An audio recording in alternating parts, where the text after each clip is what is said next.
Speaking of the portal, Jake, last night, LSU getting, sometimes your parents let you unwrap a couple presents early before Christmas. Well, and sorry, I don't know what's going on with my voice, y'all. I haven't had to talk all morning, and I feel great. And it didn't feel like anything was going wrong, but now they're in this first segment. My vocal cords feel like they are rolling a stone uphill. So I apologize for that. But LSU last night, big news, lands not one, not two, but three big-time transfers that fit positions of need.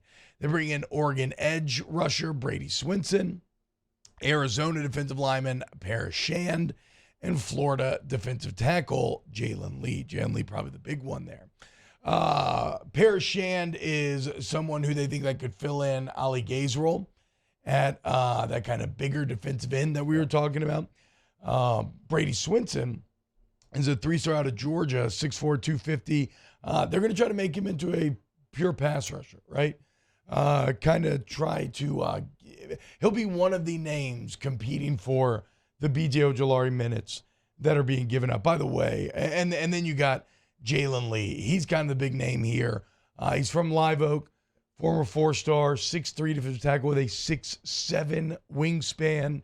And again, on the heels of the Jaquelin Roy news, which we'll get into, that fulfills a position of need. And now you got Mason Smith, Mekhi Wingo, Jalen Lee.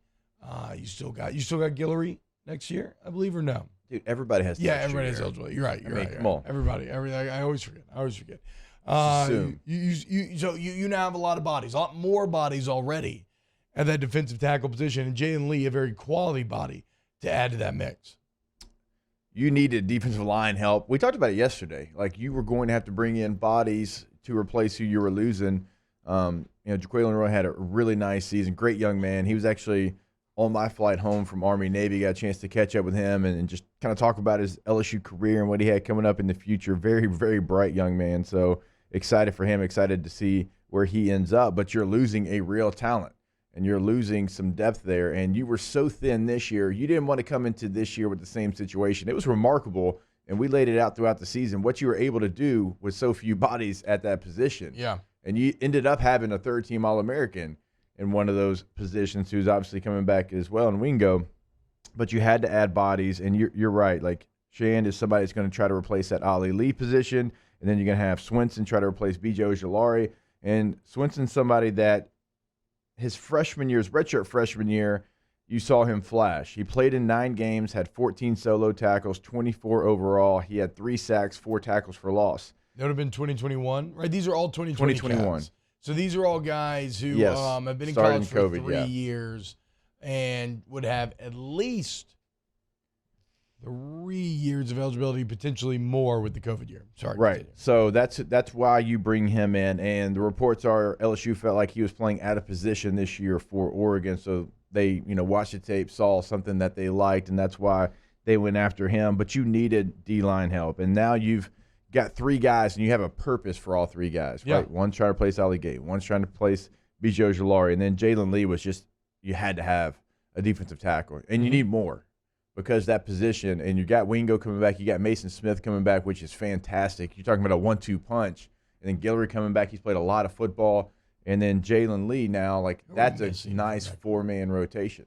That is a nice 4-man rotation. I feel like we're missing some interior alignment as well that we can get into. But as far as ones that we know and that have been out there, really, that's a core. Yes, that's true. Those are all guys that are proven on this level. What did you think when you saw the Jaquelin Roy news? I mean, look, to me, it makes sense in that he probably never reached the heights or the kind of play-to-play dominance that I thought he would at times.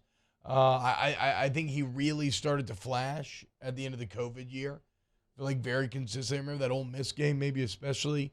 And he was solid. And he had definitely had some really good games and some good moments this year. I don't know if he ever became quite as dominant as I expect him to be, but I do understand the move. I mean, even not looking at the LSU roster, look, sometimes guys just want to go and they want to take that next step and they want to start to grow in the NFL while getting paid and trying to learn, okay, how do I make it in the NFL. And so I would understand it there. But I also understand it, Jake, look, because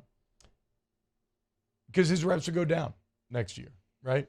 I mean, Mason Smith didn't play this year. You had the 3-man rotation. He put out a ton of film this season with Smith returning, with Mekhi Wingo being maybe the best D lineman on the team. I mean, probably not when Mason Smith plays, but we'll see. I don't know. I mean, we're talking about a third-team All-American. I know. That's what I'm saying. So you got a third-team All-American. You got Mason Smith already there. You're no longer in the starting lineup.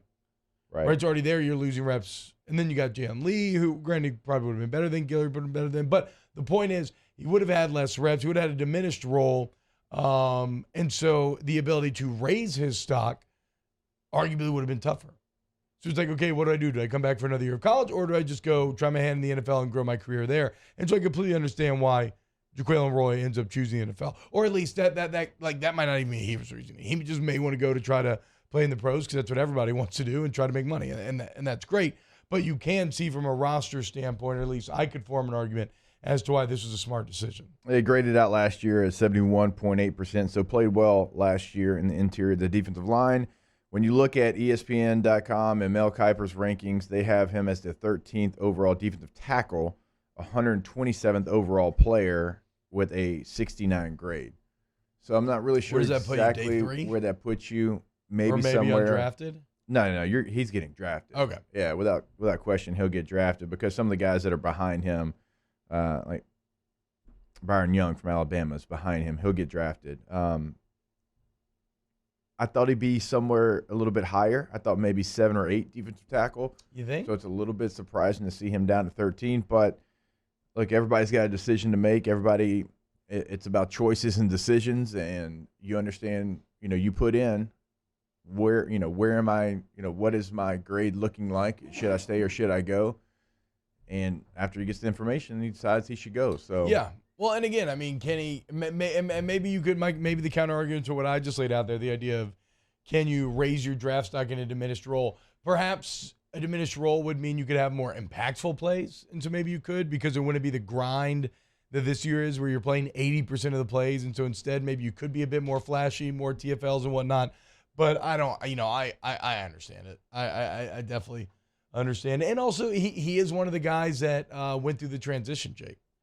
He is one of the guys that committed to the old staff, had to go through all the bad, watched the turnover firsthand, and sometimes you're just kind of ready. You're just ready to move on and get to the next era. So wish Jaquelin Roy nothing but the best as he goes to the NFL. But it looks like the bottom line is that it looks like the defensive line is going to be in fine hands, and LSU continues to be judicious in the transfer portal, choosing guys they don't just have talent, but match needs. And I remain infinitely excited about watching Mason Smith return next year and teaming up with third-team All-American Mekhi Wingo. That is going to be a dominant interior. I mean, if you have forgotten what Mason Smith looked like, go watch that first Florida State series from this last season. That man was throwing guys around. It looked like he was on a different plane, a different age. He looked like an older kid playing down.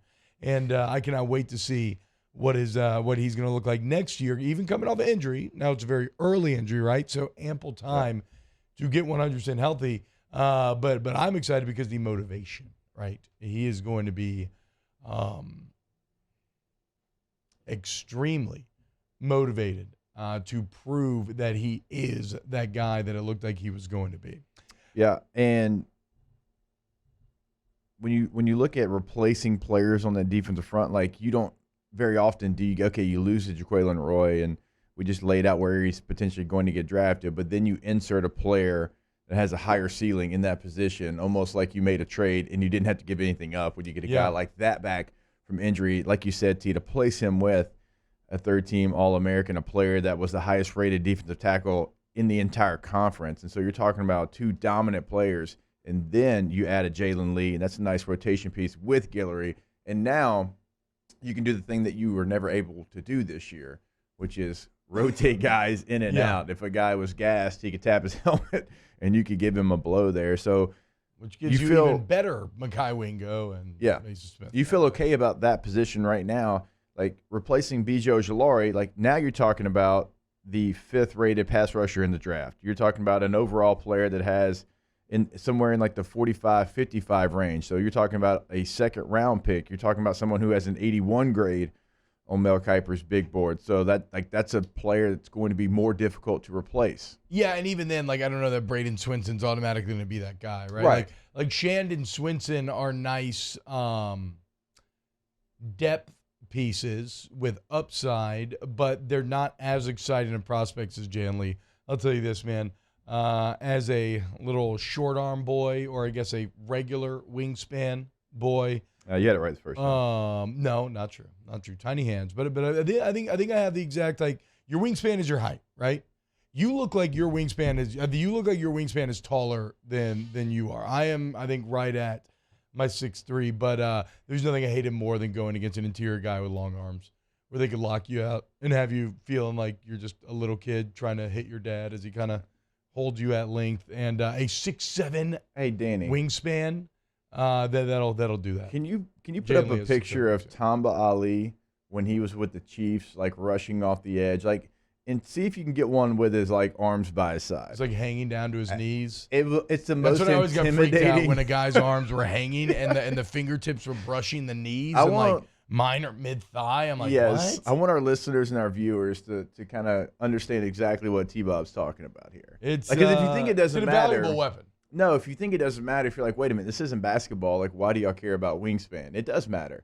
Certainly matters more at certain positions than others. Yeah. But like edge rusher, interior rusher, like that absolutely matters. I mean, Javon Curse was a beast for many reasons, but not the least of which is that he had a 7'2" wingspan. How tall was Curse? Like 6'5" maybe? Yeah. And a 7'2" wingspan. What the hell, dude?